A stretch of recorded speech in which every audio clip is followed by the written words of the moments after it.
There's a hikmah that comes from Allah, and there's a hikmah that comes from inside you. There's a hikmah you already have, and I'm going to explain the one that comes from Allah. I think everybody knows. That's the Quran, that's revelation, that's the Sunnah of the Prophet ﷺ. We know that one. The hikmah that comes from inside you is the one that I want to talk to you about a little bit, because you're like, but I'm stupid. I have hikmah?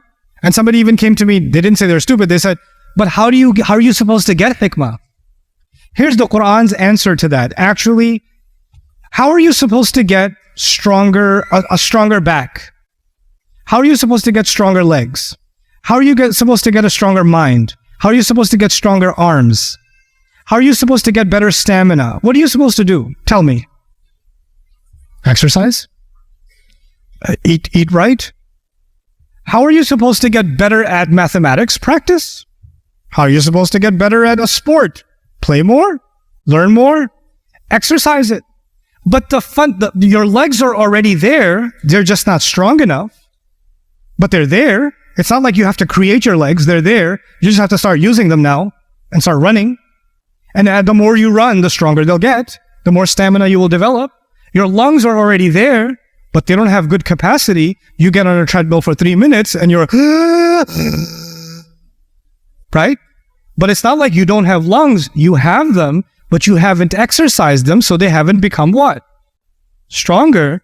The Quranic argument would then be, you already have the basic wisdom inside you, but you just haven't made it what? Stronger. You haven't enabled it. You haven't activated it. You haven't put it to use. Anything Allah gives you, when you don't use it, it becomes weaker. Allah gave me eyes. If I taped one of my eyes for 6 months, I can almost guarantee you I would be blind in that eye. You don't use it, you lose it.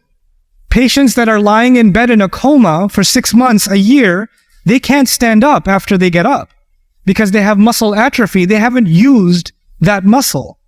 Allah has given me something inside me, the ability to make good decisions. He already gave me that, but I haven't been using it.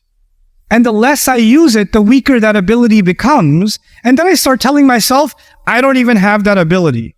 I'll do a 3-hour lecture, and at the end of it, somebody will say, Ustad, can you just say something to motivate me, please? What was I doing? Something to motivate. But then I ask myself this question, when you say something to motivate me, or I need motivation, please give me something to motivate. And then you have all this like Islamic. Well, how are people consuming Islam now? How are we learning Islam? We're learning it from 30-second TikTok motivations, right? Get like, Mufti Menk will say something, or I'll say something, or somebody else will say something, and you're like, motivated.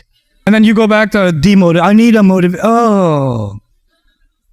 You know what this is? This is actually a lack of hikmah. And why am I saying it's a lack of hikmah?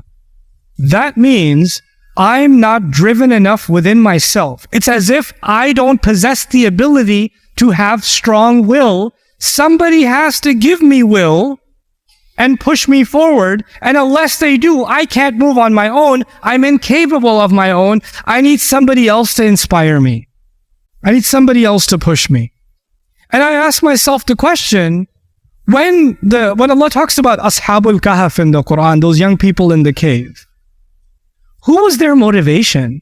Like, who was their, did they say, hey man, I'm feeling really low right now. Is there, anybody got a connection? Can we just watch some motivational videos, at least a tech talk or something as we go up this mountain? It's getting pretty high. What motivated them? Something inside them that's very powerful was already there for them to be able to challenge their entire society even at a young age. Isn't that true? It's not like something that came from the heavens or they became prophets. They were just regular young guys. That's who they were. But they were motivated. What I'm trying to tell you is, it's actually a very empowering message in the Quran that the fundamental hikmah, the fundamental wisdom, the fundamental nature, good nature, and the ability to do the right thing is already inside you. It's already inside you.